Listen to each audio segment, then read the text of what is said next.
Sa video na to, nandito pa rin tayo sa Hanoi, Vietnam. Paps, gagawin natin sa ultimate Vietnamese street food tour dito sa Hanoi. Maghahanap tayo ng mga very local eats from street style bangko noodles. Ang gandang tulong talaga ng fragrant na suka nila.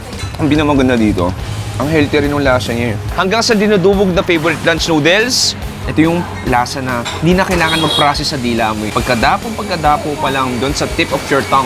Malasa na, grabe. At hanggang sa paboritong kainan ni Obama dito sa Hanoi. Ito nga sa Hanoi, mahirap hindi pa sarapin yung buncha. Parang kung bakit lasa ng buncha, kasalanan mo na yun. Paps, samahan nyo ko. This would be a fun, nakakabusog at exciting na food tour dito sa Hanoi. Kabinintay natin. Chura!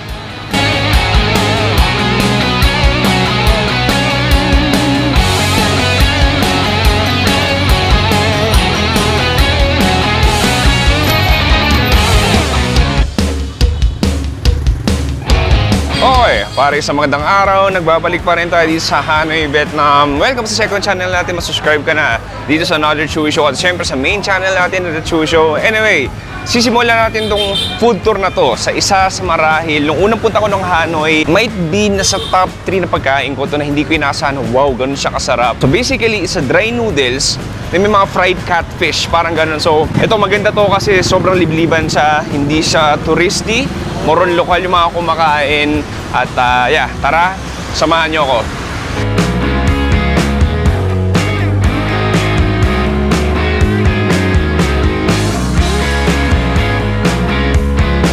Ayun, Pop, sabi ko sa inyo, medyo libliban to. So ito, hindi mo kakalaing yung kakainan natin na sa looban ng parang neighborhood na to.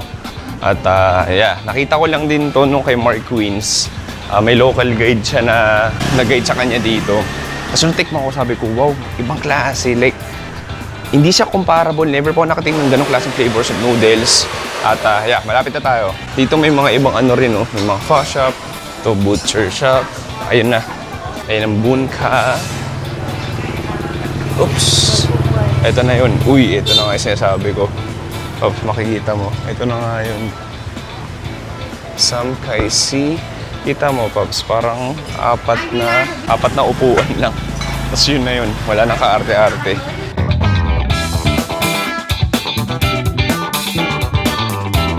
So ito yung pinaka-menu nila. Ang gusto ko order yung dry eh. Red noodle soup, hindi yan yun. Papakita ko sa kanya yung order ko dati. Excuse me, this is my order. Yeah, that's dry one, right? Yeah, and Pop, so ito na, naalala niya yung order ko. So mag-blanch muna siya ng dry noodles. Ito mo yung setup, pare. Halos mga 6 lang yung kasha. Ayan, so mag-blanch siya ng dry noodles natin. Goes to the bowl. And then some flavoring, some patis, some soy sauce. Here goes yung pinaka-greens natin, toge. And then yan yung fried fish. Nilagay na yung fried fish. And then some peanuts, of course. Extra fried onions. Lagyan ng patis. That's it. Come on. Extra sabaw. Thank you. Thank you. So yung pinaka-pangalan pala niya all this time, nakadalawang kain ako, Banda Tacho. So order rin ako nung parang fish, ano nila? Fish spring rolls. Medyo kakaiba to.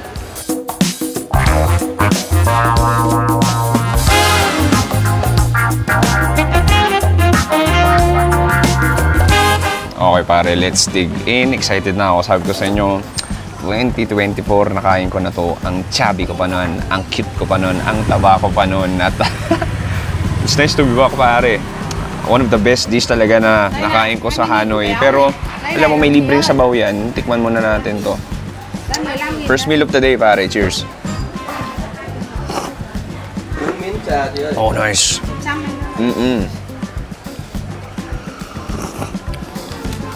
Oh, that's really refreshing. How do you describe it? It's ultra fishy. As in, lasang isda. Onions nandun. Spring onions nakakatulong din. Makapal-kapal siya. Medyo oily din siya. Pero gawa sa isda, ang galing.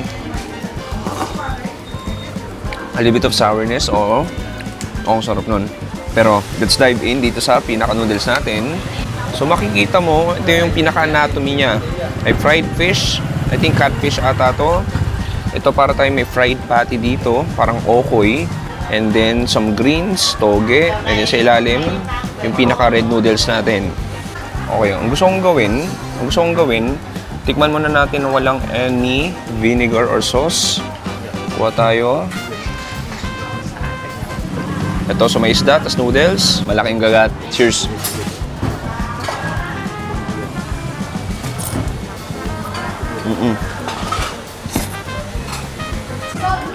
Ito yun. Ang sarap ng isda. Ang meaty. Ang lutong. And that fresh, bouncy noodles. Yung flat noodles natin. Pero kulang yan. Titimplahan natin. Alagyan ko na extra garlic suka. Sama mo rin ng sili. Of course, that viscous thick chili sauce. Lagyan mo na rin dyan. Then, kuha tayo ng konting gulay. Haluin natin mabuti para kumana yung suka tsaka yung pinakasili. Gusto kong durugin yung parang okoy. Okay, this time, tikman na natin. Cheers!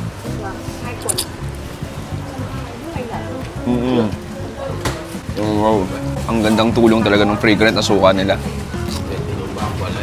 Mas naging extra garlicky, mas sumarap.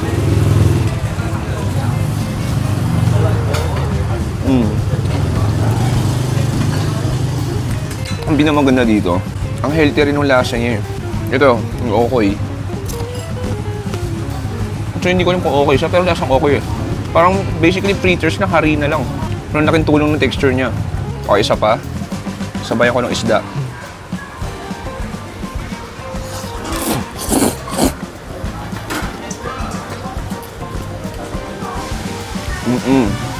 Nice to be back, Hanay. Nakalimutan ko, ang gandang tulong din ng peanuts niya.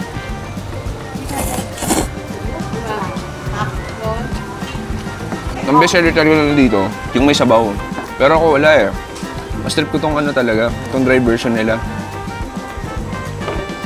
Sobrang unique. Ito, habulin mo yung sabaw nila.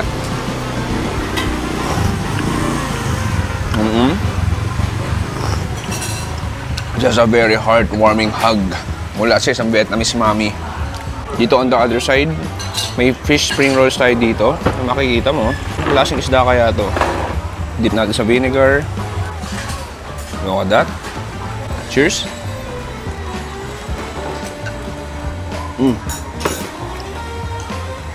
Wow! Ito first time magtikman. Parang kumakain ng corn dog. Oh, kakaiba. And then, grabe makita nyo. Sobrang daming karne. Parang siyang bangus. Mataba, malaman, maalat. Parang kumakain ng bangus. And then ito, kala ko suka pero parang patis lang din na matamis. And then yung breading niya talaga parang corn dog.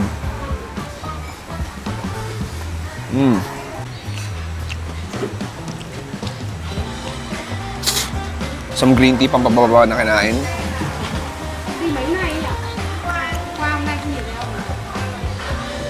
Isa pa nagpapatulong dito, pare. Grabe yung vibes. Look at this.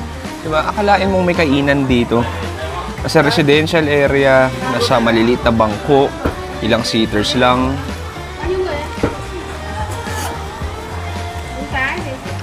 But it's all about the delicious food.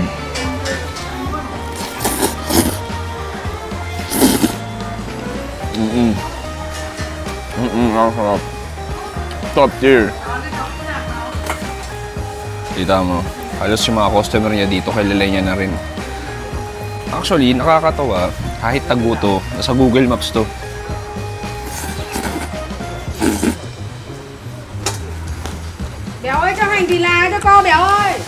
What a way to start our ultimate Vietnamese street food tour dito sa Hanoi. Dito pa lang nagsisimula. Porsi tayo next food trip. Sorry, di ako kumagat. Ay, pare. Oh, sarap. Alam mo, sarap talaga. Alam mo yung mga ganong klaseng pagkain, yung patagal mo di nakain, tapos binalikan mo na parang, uy, first time ulit. Parang ganon. Anyway, next, gagawin natin, break muna tayo sa kain dahil yung susunod na kain natin mga 12-minute walk. Di pa ako nagkakape at alam mo yung Vietnam, sikat sa Vietnamese coffee. Kape muna tayo. Tara!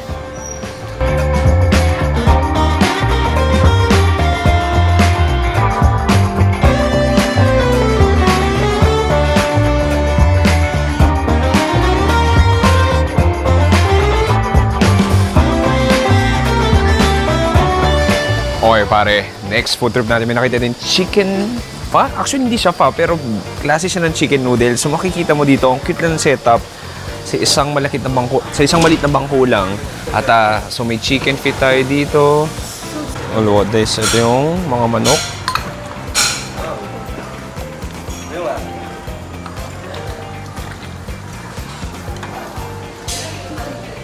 Yeah, 50. How much? 50. Okay, so dito yun ko lang para sausawan natin to, sili, asukal. Uy, lagyan ng konting sabaw ng manok. Okay, here it goes. Ito yung pinaka-proseso natin. Vermicelli noodles, binablanch dito sa isang chicken stock na may blood. May kasamang dugo na rin. And then lalagay sa bowl. And then of course, our greens. Some coriander, I think. This one parang, hindi ko alam kung isda ba yun or what. At yung manok. Oh, this is the chicken. Kumuha ng chicken leg. Pinuha yun. Inaalis yung balat. Basura na yung balat. So, dito, karne. Slices of chicken. And then, some chili. Yeah, a little more chili. And then, lalagyan ng blood. And then, sabaw. Nice one. Chicken soup. Okay. Here it goes. Ang dali lang nun, ang swabe na itsura niya.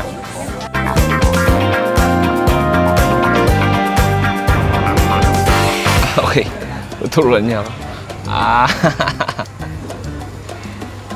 Okay. Come on, thank you. This one, yeah. Okay. Ang galing, bait. Naturuan niya ako. Nalagyan niya ng mga gulay. Thank you. Thank you. Ang bait. Okay pare, it's time to eat. Alam ko, sabi ko magkakape muna ako. Pero it's all a hoax. Dahil may nakita ko dito isang masarap na chicken noodle soup dito sa Vietnam. Tikip mo natin sabaw. Oh, chefs, ang sarap. Ito yung lasa na hindi na kailangan mag-process sa dila mo eh. Pagkadapo pa lang doon sa tip of your tongue. Malasa na, grabe. There's a fatty texture, oily texture, siguro galing sa pagkakakulo ng manok. Yung siguro yung buto-buto na, tunaw na. May konting sourness. Parang tinola to the next level. Parang tinola ramen. Oh, nice, sasarap. Sige, let's dig in. Alam mo kanina, si Mami tinuruan ako. Ito katulad nito. Ito slice ng chicken, hindi din po sa vinegar nila. Tapos kainin mo ng as is. Hindi siya vinegar, patis. Ito lang yung patis na hindi matamis na nakain ko sa Vietnam. Galing. Ito, maalat. Ito, maalat-alat. May konting chicken stock na malalasahan. Pasensya na, may construction sa likod ko. Pero let's dig in. Sige, so makikita mo may blood sausage tayo dito, slices ng chicken, all of the greens, and then this thin vermicelli noodles. Kuha tayo nung may karne, kuha tayo nung may pinaka-noodles. Okay, cheers tayo.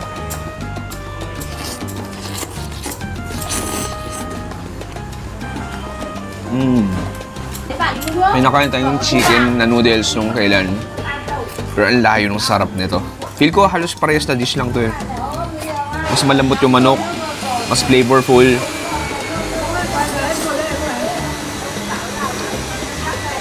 The quality pare, pambihira. Ang sarap.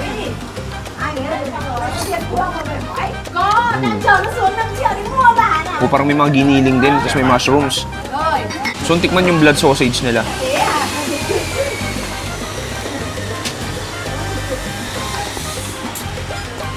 Okay. Not really a fan of that texture.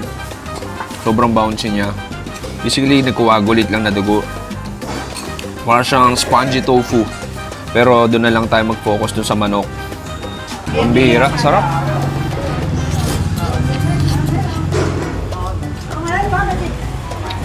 Hindi ko alam kung ano to. Parang chili sauce. Lagay na rin natin. Then, haluin natin. Haluin natin. Then, kuha tayo nung chicken.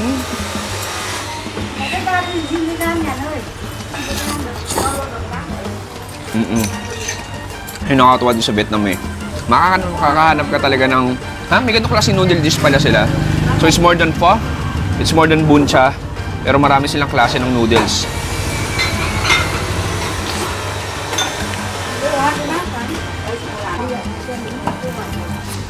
Panalo.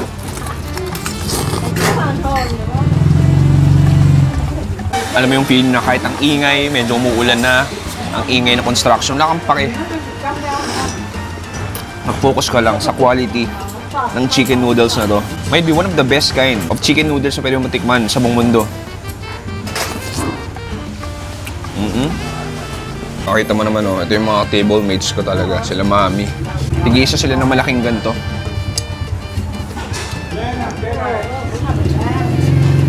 Sarap. Ay, ang sarap. Gano'ng masabi. Isa pa.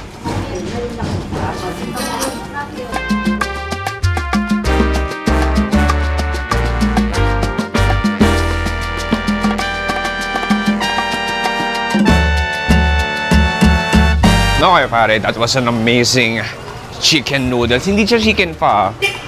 Bunyan. Bunyan yung tawag sa kanya. Ibang klase talaga siya ng noodle dish. Anyway, grabe. Masyado akong na-over noodles. Over noodles? Anong klaseng term? Over noodles. Na noodle overload ako. Kailangan ko talaga magkape. Tara!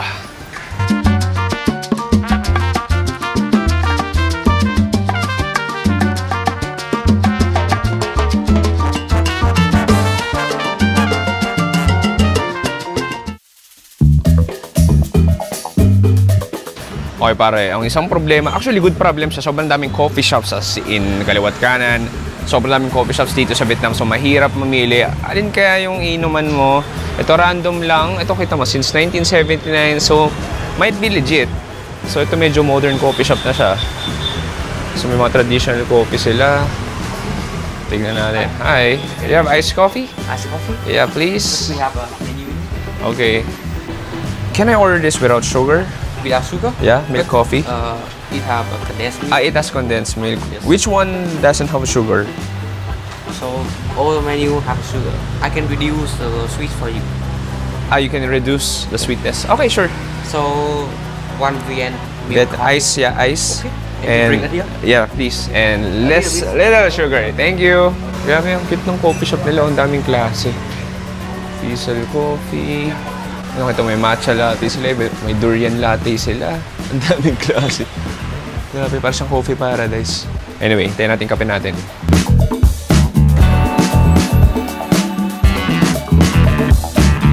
Okay, Pops, here's our Vietnamese coffee. Mapapansin mo dito sa Vietnam, mali talaga serving nila kasi yung kape nila matapang. Come on. Tuwa natin. Oh, chefs. Oh, wow. Grabe ito. Grabe. Kahit siguro, uminom ka ng 10 sleeping pills sa sabay-sabay, gising ka dito, pare. Ang tapang. Oh, nice. Sobrang fruity niya. Ma-acid. I mean, sobrang. Kung acidic ka, siguro ma-acid ka dito. Sobrang ma-acid siya. May tapang siya. Yung kondensada, binawasan niya talaga. Dahil sabi ko, konti lang. Anyway, I mean, okay lang din. Hindi ko in-expect na ito sa katapang, pero ito yung nahanap ko. May isa pa tayong kakainan, tapos mag-break tayo, and then mamaya magdi-dinner tayo. Kita yung kaibigan ko si Rico at si Nikki. Kasi kakasal sila sa January, so sa Vietnam sila nag-book ng prenup. So mag-picture-picture sila mamaya doon. So mamayang gabi pa kami magkikita.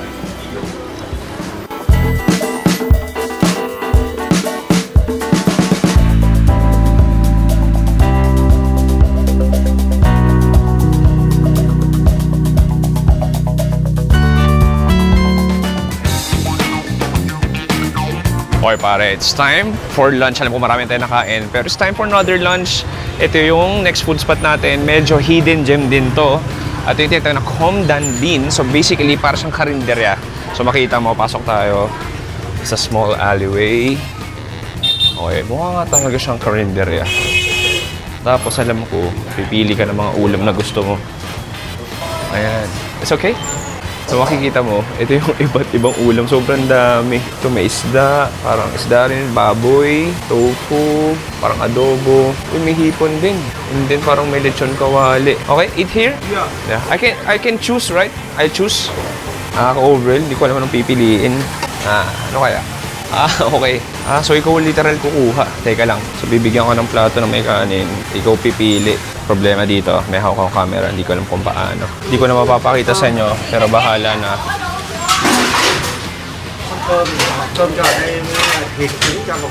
Oo, nitong parang adobo. 50.000 suất 50.000. What's that? Is that pork? Pork? Pork. Okay, kuha din. Okay. Okay? Ayan, so titignan niya kung magkano. Yeah, okay. Later. Dagdagan niya daw ng gulay. 15? 60. Okay, 60. Okay, thank you. Hanap tayo pwesto.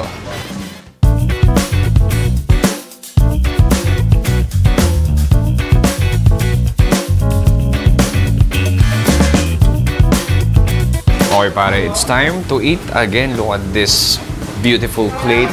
Overloaded ng ulam. Nasa 100 something to eh. 60. Nasa 130, 128 pesos to be exact. So basically, para siyang karinderya. Ikaw kukuha ng ulam kung gano'ng karami rin gusto mo and then tatantsahin niya kung magkano yung bill mo. Sige, alam gusto tikman, ito bagong luto pa. Parang stir-fried pork. Hey, cheers.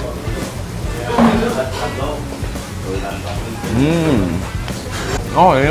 Parang pork barbecue. Hindi barbecue. Yung konti katamisan. Salted. Parang tocino. Parang siyang tamed down pork tocino. May konting sweetness. Medyo peppery din siya. To be honest, hindi siya sobrang lambot. Pero parang siyang tocino. Next, gusto kong tikman tong hipon nila.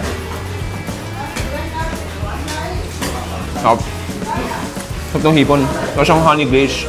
Tapos prito pala siya. Nanggoyin mo. Sabayan mo nung ginisang repolyo pati kanin. Very homey yung vibes. Next, kita mo to. Akala mo sushi pero hindi. Pero I believe seaweed yung labas and then parang siyang may pork something sa loob. Tikman natin.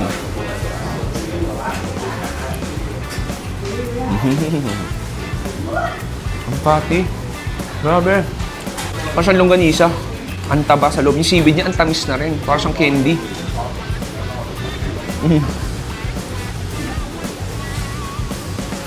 Pero medyo nagkamali ako ng order lahat matamis. Ang lahat sweet base. Pampalis konsensya sa Vietnam, gulay.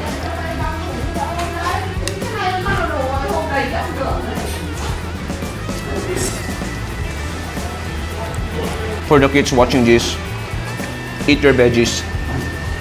Next dito, ayun makikita mo para siyang adobo. Tikman natin. Siyempre, matamis ulit siya. Ito may konting nasa ng patis. Ang taba, gabi. Ang taba pero ang sarap, ang satisfying. Tumutunog sa bibig mo.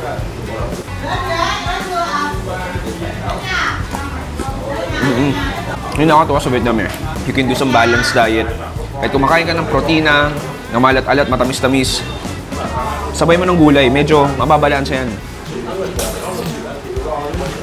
Pero so far, sa lahat ng kinain ko, itong pork belly yung panalo.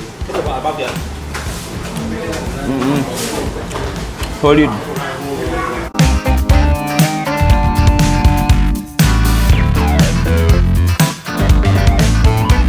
Okay, Pops, that was a great feast. Busog na naman ako. Ang daming ulam nun. Anyway, hindi pa natatapos yung food tour natin sa episode na to ngayong araw. Again, baka di ka pa subscribe, mag-subscribe ka na sa Another Chewy Show. Sana by this time, nasa 100K na tayo para may pangalawang silver play button na tayo. Katulad niya sinabi ko, mamaya ang gabi, kakain pa tayo. Kikitain natin si Nikki at si Rico. At kakain tayo sa sinasabi nilang favorite kainan ni Obama, ni President Obama dati dito sa Hanoi. Kakain tayo ng bun cha ulit. Anyway, see you later. Boom! Okay, nandiyan ka pa? See you later na. Ito na talaga. Transition, Jay. Transition. Shoot! Okay, pare, gabi na dito sa Hanoi, Vietnam. Itutuloy natin yung ating ultimate food tour. At ayan na, delikado, baka masagasaan tayo. At so sabi ko nga, itong huling kakainan natin, ito yung marahil. Actually, medyo touristy na to eh. Dahil pinuntahan to dati ni President Obama, dinala siya ni late legendary Anthony Bourdain, doon sila kumain. Hindi ko siya feature dati kasi nga sabi nila very touristy. Iba sabi overrated, pero wala eh. Kailangan pa natin i-try. Siyempre, naging part na ng history yun. At excited na ako kumain doon. Si Nikki at si Ricky, sabi kong kasama ko dapat ngayon. Nag-extend yung shoot nila, so hindi sila makakasama. So, ako na lang kakain ng buncha. Sorry, Nikki, Rico. Titake out ko na lang kayo. Anyway, konting lakad na lang yun, mga 15-minute walk. Mag-burn muna tayo ng calories para sulit yung kain natin. Chora!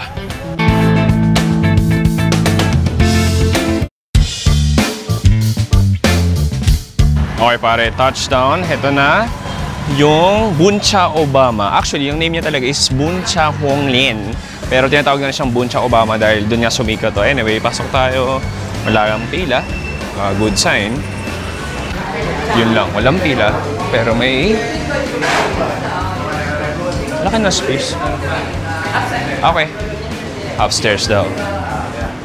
So makikita mo, ito may picture si Obama at si Anthony Bourdain. Pero sa taas daw ata, yung pinaka... Merong ano dito yung kung saan sila umupo. Parang siyang naka-enclose. Ewan ko lang makikita natin. Ang dami pala nito. Ang laki. Parang isang building pala to.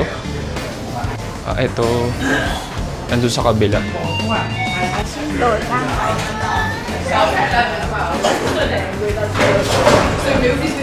Where? There? Okay. Anyway, pakita ko lang sa inyo. So dito mismo si Obama at si Anthony Bourdain. Ano kayo may picture. And so literally dito sila umupo. Cute nila. Naging parang glass cage. Parang naging museum na siya. Anyway, sige doon tayo sa kabila dahil medyo puno dito. Tsaka parang mas malamig sa kabila. Okay, pare.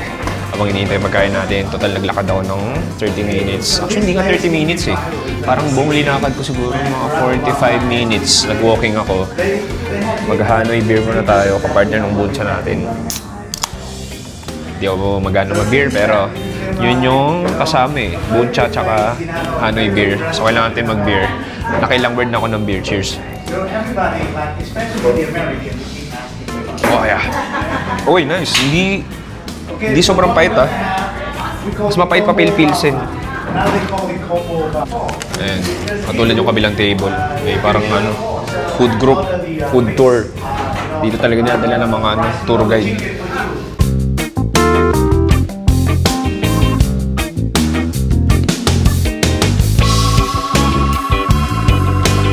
Okay pare, it's time to dig in. Ito na yung ating buncha set. So ito tinatawag na Obama combo. So basically, gumawa sila ng set meal kung ano daw in-order ni Obama. So ito yung pinaka-buncha natin, yung fish sauce base na may pork belly, tsaka yung parang pork patty nila o burger. Meron tayo dito yung vermicelli noodles, yung gulay, tapos spring rolls. Uy, may seafood spring rolls to. Mukhang masarap ah. Okay. Sige, ang gusto kong gawin, tikman natin yung fish sauce. Okay. Oh, nice. Not too sweet.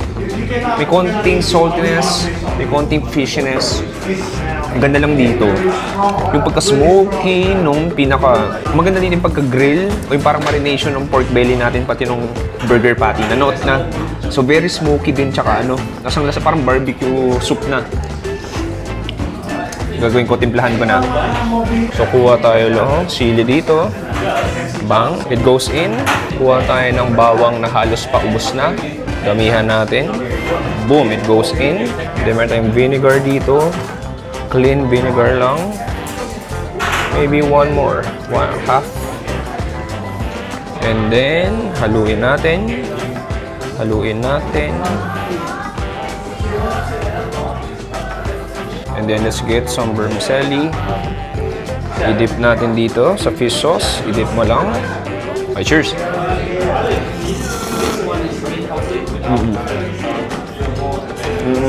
Oh, nice. Oh, that extra garlicky flavor, it adds an extra element para mas sumarap siya. Yung sili din nandun. Yung noodles natin, malambot. Medyo hydrated na siya nung pinakapati. Sarap. Pero, ang maling ginagawa natin, hindi tayo kumakain ng karne. So, kunin ko tong burger patty. May konting yempo. Cheers! Oh, nice. Meaty. Patty. Sweet. Oh, nice. Sarap. Kuha na extra noodles. Idip ko dito. Kuha ng konting karne. Heavenly bite, pare.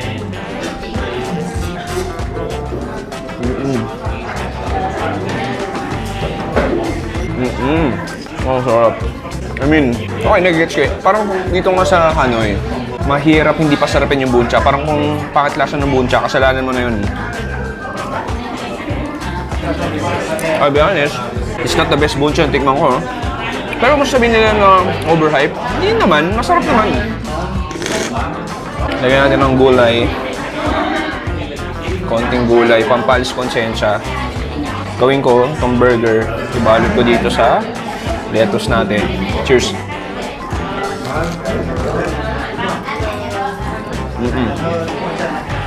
Buli mo na Hanoi beer. Nakalimutan ko tikman yung spring roll natin, yung seafood spring roll. Grabe. Ang laki niya. Makita mo siksik yan, no? Cheers!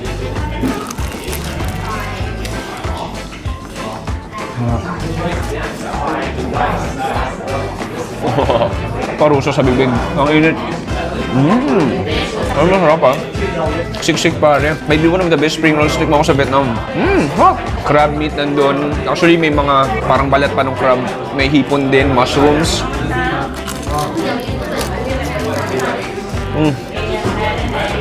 And then yung wrapper, sobrang lutong na sobrang madali madurog. Alam mo, to be honest, nagigets ko naman yung hype. Siyempre, alam mo, bawal mo sabihin, overrated, ganyan. Kasi the fact na pinuntahan to ni Anthony Bourdain, ay Obama, sabihin, may pinapatunayan sila. So, nagigets ko naman yung point ng iba na, kaya rin mahaba pila, hindi mo pupunta. Pero ito, katulad naman ito, wala naman siyang pila. So, worth it naman para sa akin. It might not be the best bunchahan na nakainan ko dito sa Hanoi, pero sabi kong, quality naman, sulit naman yung punta mo.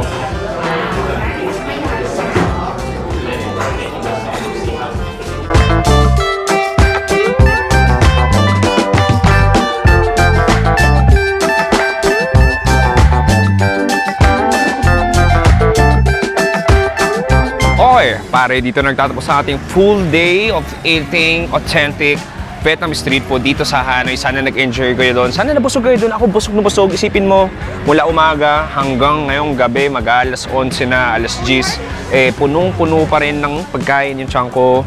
Ang favorite ko so far sa nakain ko ngayon, bawal kong sagutin yung bunka. Dahil yung kanina yung sabi kong favorite ko, dahil pangalang best ko siya nakain. Sa mga first time na nakain ko, alam mo, incredibly good. Yung parang chicken noodles. Note na note yung karne, note na note yung lasa ng manok, ang kapal ng sabaw. Anyway, sana nag-enjoy kayo doon sa Google Maps description, yung mga locations. Subscribe ka na sa main channel natin na Chewy Show. Dito sa second channel natin, Another Chewy Show. Diyos ko, mag-subscribe ka na. Baka wala pati sa 100k na naman ngayon, ha? Dapat ngayon, lagpas 100k na tayo. Ako si Chewy, dito sa Hanoi Vietnam. Nagsasabing stay safe, good night, and goodbye. Bang! Whew, pagod. Workout, kain. Workout, kain. Workout, kain.